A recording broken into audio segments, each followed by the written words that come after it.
فرمایا کہ تم یہ سود کھانا چھوڑ دو. کہاں پر خطاب؟ غزوہ احد کی شکست کے بعد کا خطاب ہے. کون وہ صحابہ جن کو رضا کی سرٹیفکیٹ مل گئی، وہ صحابہ جنہوں نے اپنی جانثاری، محبت، اخوت، رواداری، عقیدہ، ایمان، صبر، ضبط اس معاملے میں مثال قائم کرتے. لیکن ابھی سود حرام نہیں ہوا تھا، تو اللہ تبارک و تعالی نے شکست کے اسباب کو بیان کرنے سے پہلے کہتا ہے کہ دیکھو سود کھانا چھوڑ دو تاکہ تمہیں فلاح ملے. تو مفسرین بیان کرتے ہیں کہ شکست میں جو سب سے اہم ترین سبب احد میں تھا وہ یہ ایک سود کھانا تھا. یا رب، اللہ تبارک و تعالی مفسرین کی قبروں کو نور سے بھر دے. کیا فہم، کیا انداز سمجھ کا. کہا کہ شکست کی وجہ بزدلی بنی، بزدلی کی وجہ سود ہے.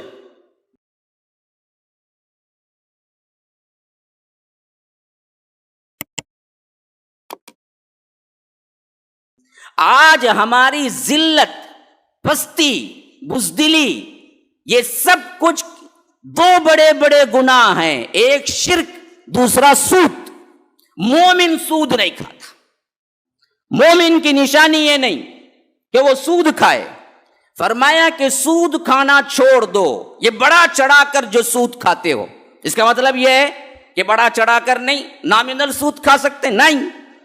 نامنل، نارمل، قرض، بزنس جو بھی ہو، اگر وہ سود کا ہے تو یاد رکھو وہ بڑا چڑھا کر ہی ہے، اور تمہارے لیے سوائے ذلت اور پستی اور نکبت کے کچھ نہیں. یہی تمہیں حاصل ہوگا.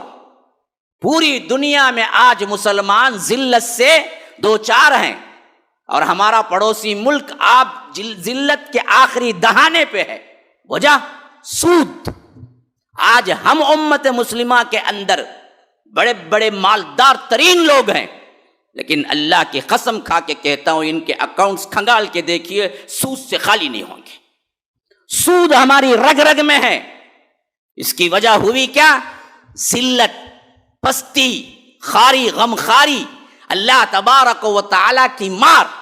چھوٹے سے چھوٹا ٹھیلا لگانے والے سے بڑے تاجر تک ہم میں سود میں ڈوبا ہوا ہے کسی نہ کسی نوعیت سے. خواہ وہ قرضداری کا ہو، خواہ وہ اپنی زندگی گزارنے کے لیے قرضے کے طور پر لیا ہو، یا بڑے بڑے کمپنیز یا فیکٹریز قائم کرنے کے لیے تجارتی سود کا قرضہ لیا ہو، یا بینکنگ کا قرضہ لیا ہو، یا اسی طرح اس کے اعتبار سے آپ کو گھر بنانے کے لیے ہاؤسنگ لون لیا ہو، یا گورنمنٹ کے اسکیموں میں جیسے سود ملتا ہے کم شرح کا سود. ہم کہتے بھائی کم شرح کا 0.75. بھائی 0.75 غلاظت کھا لے گا؟ 0.75 غلاظت کھا لے گا؟ ٹائلٹ میں اٹھا کے غلاظت کھانے کے لیے کم ہے بھائی، ہم کھا لے گا. کیوں نہیں اس سے بچتے؟ احد کے میدان میں شکست کی وجہ فرمایا اصل میں سود ہے، یہ ذلت ہے. اسی وجہ سے تمہیں شکست ملی کہ یہ سود کھانا اب چھوڑ دو. تم اگر یہ سود چھوڑ دو گے تمہارے اندر کامیابی آئے گی. تو مفسرین کہتے ہیں سود دو طرح کا ہوتا ہے. ایک ضرورت کے تحت قرضے پہ لیا جاتا ہے، وہ بھی حرام ہے. بعض لوگ کہتے ہیں تجارت کے لیے ہم بھی تو کماتے ہیں، اسی کمائی میں سے منافع جیسے دیتے ہیں ویسے ہم کیا کرتے ہیں، بینک کو سود دیتے ہیں. کیا غلط، کیا قباحت ہے. یاد رکھو یہ بھی حرام ہے. خواہ مرکب سود ہو، خواہ قرضے کے طور پر لیا ہو، خواہ وہ بینک کے اندر آپ تجارت کی شکل میں لے رہے ہوں، وہ منافع نہیں ہوتا. وَأَحَلَّ اللَّهُ الْبَيْعَ وَحَرَّمَ الرِّبَا. اللہ نے صاف کہہ دیا ہم نے تجارت کو حلال کیا، بے کو حرام نہیں کیا، لیکن ہم نے سود کو حرام کیا. بس مسئلہ ختم. تمہاری توجیحات کی ضرورت نہیں. امت مسلمہ اگر اس منحوسیت سے نکلے گی، ہمارے لیے بھی بلندیاں ہیں. یاد رکھیے ہمارے لیے بھی کامیابی ہے. ہمارے دلوں کے اندر آج غیروں کا ڈر، ہمارے دلوں کے اندر کافروں کا رعب و دبدبہ، ہمارے دلوں کے اندر محبت دنیا، ہمارے دلوں کے اندر موت سے نفرت، ہمارے دلوں کے اندر حسد کینہ کپٹ، ہمارے دلوں کے اندر اللہ تبارک و تعالی سے بے خوفی، یہ تمام گناہوں کی وجہ سود کھاتے کھاتے کھاتے کھاتے ہمارے دل سخت ہو گئے۔ وَأَكْلِهِمُ السُّحْتَ، یہ بدبخت یہودی بھی برباد ہوئے۔ تو اللہ تبارک و تعالی نے فرمایا یہ سود کھا کھا کے ان کا یہ حال ہوا کہ اللہ تبارک و تعالی نے ان کے دل سخت کر دیے۔ وَأَكْلِهِمُ السُّحْتَ، سحت بھی سود ہے، اصل میں سود کی وجہ سے قوموں کی بربادی ہوئی۔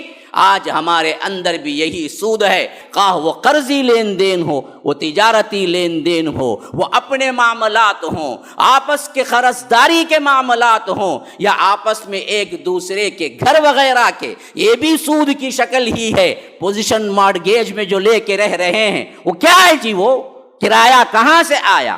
کون کرایہ بھر رہا ہے؟ یہ بھی ایک قسم کا سود ہے جو ہمارے گھروں کے اندر اچھی طرح پنجے گاڑ چکا ہے۔ مومن کی نشانی یہ نہیں کہ وہ کسی بھی قسم کا سود کھائے،